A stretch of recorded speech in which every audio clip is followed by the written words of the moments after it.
গাজা পুনর্গঠনে অপসারণ করতে হবে 55 মিলিয়ন টন ধ্বংসাবশেষ। 10 ইসরায়েলি জিম্মির শেষকৃত্যানুষ্ঠান সম্পন্ন। গাজায় রয়ে গেছে আরও 19 জিম্মির দেহ। সিরিয়ায় বাসে বিস্ফোরণে প্রতিরক্ষা মন্ত্রণালয়ের 5 কর্মী নিহত।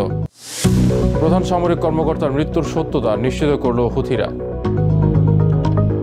মধ্যপ্রাচ্যের রাজনৈতিক, অর্থনৈতিক সহ সবশেষ খবরাখবর আপনাদের সামনে এক নজরে তুলে ধরছি আমি শোয়েব আক্তার।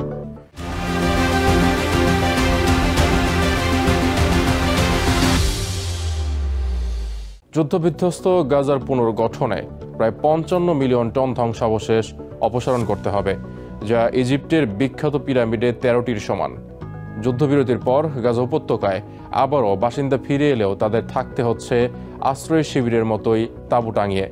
এই ধ্বংসস্তূপের মাঝে আবার নতুন করে বাসস্থান গড়ে তুলতে এসব গাজাবাসীকে সহায়তা দিচ্ছে ইউএনডিপির প্যালেস্টাইন জনগণের সহায়তা কর্মসূচি PAPP। তবে প্রথমেই রাস্তা পরিষ্কার ও হাসপাতাল পুনর্গঠনে কাজ শুরু করেছেন তারা। অন্যদিকে প্যালেস্টাইনের প্রধানমন্ত্রী মোহাম্মদ মুস্তাফা বলেছেন, গাজা পুনর্গঠনে আন্তর্জাতিক সংস্থার সঙ্গে কাজ করবে প্যালেস্টাইন কর্তৃপক্ষ। 2 বছর ধরে ইসরায়েলি বোমাবর্ষণে গাজা পরিণত হয়েছে বিশাল এক ধ্বংসস্তূপে। উপত্যকার একটি অবকাঠামো ও ভবনও অক্ষত নেই। এমনকি উঁচু ভবনগুলো ভেঙে পড়ে রাস্তাঘাট পর্যন্ত বন্ধ হয়ে গেছে। এ যেন বাস অনুপযোগী এক মৃত উপত্যকা। তবে যুদ্ধবিরতি ঘোষণার পর আবারও নিজেদের বাসস্থানে ফিরতে শুরু করেছে গাজাবাসী, কিন্তু তাদের জন্য নেই একটিও বাসযোগ্য ভবন, যে কারণে আশ্রয় শিবিরের মতোই আবারও তাদের তাঁবু টাঙিয়ে থাকতে হচ্ছে। কেউ কেউ নিজেদের উদ্যোগেই ধ্বংসস্তূপ সরিয়ে বাসস্থান পুনর্নির্মাণের চেষ্টা করছেন। গাজার পুনর্গঠন করতে প্রায় 55 মিলিয়ন টন ধ্বংসাবশেষ অপসারণ করতে হবে বলে জানালেন ইউএনডিপি প্যালেস্টাইন জনগণের সহায়তা কর্মসূচি PAPP-র বিশেষ প্রতিনিধি Jacko সেলিয়ার্স। There's other challenges that comes with this, including unexploded ordnances that first have to be cleared for safety. But then the process to start the reconstruction will require a huge amount of debris removal. There's about 55 million tons of debris throughout Gaza. This is equal to 13 pyramids of Giza, just to give you an indication of the challenge that will be required as well. ধ্বংসযজ্ঞের বড় অংশ রয়েছে গাজা সিটিতে। লড়াইয়ের তীব্রতা এখানেই সবচেয়ে বেশি ছিল। জাতিসংঘের স্যাটেলাইট সেন্টার UNOSAT-র তথ্য অনুসারে গাজা সিটির ভবন ও অবকাঠামোর প্রায় 83% ক্ষতিগ্রস্ত হয়েছে।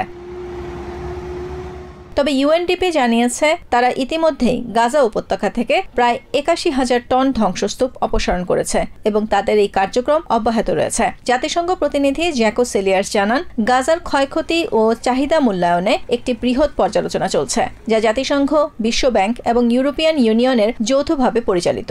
এই মূল্যায়ন অনুযায়ী গাজার জন্য প্রায় $67 বিলিয়ন প্রয়োজন বলে জানানো হয়। A process called the Rapid Damage Needs Assessment was jointly conducted by the United Nations, the World Bank and the European Union, and that figure in February 2025 came to about $53 billion for the reconstruction needs.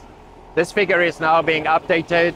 We are working on a number of initiatives to also do the physical damage assessment, and we anticipate that the figure will significantly increase also because of the increase in damages. এদিকে প্যালেস্টাইনের প্রধানমন্ত্রী মোহাম্মদ মুস্তাফা জানিয়েছেন, Ramallah ভিত্তিক Palestine কর্তৃপক্ষ গাজার নিরাপত্তা, logistics, আর্থিক এবং শাসন ব্যবস্থা পুনর্গঠনের চ্যালেঞ্জ মোকাবেলায় আন্তর্জাতিক প্রতিষ্ঠান এবং অংশীদারদের সাথে একযোগে কাজ করবে। বৃহস্পতিবার রামাল্লায় এক সংবাদ সম্মেলনে তিনি একথা বলেন। আগামী 5 বছরে 3টি ধাপে গাজার পুনর্গঠন চলবে বলে জানান Mohammad Mustafa. The 5-year program is structured in 3 sequential phases.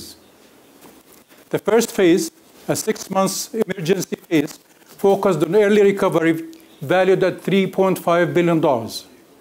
The second phase, a 3-year reconstruction and recovery phase, valued at about $30 billion.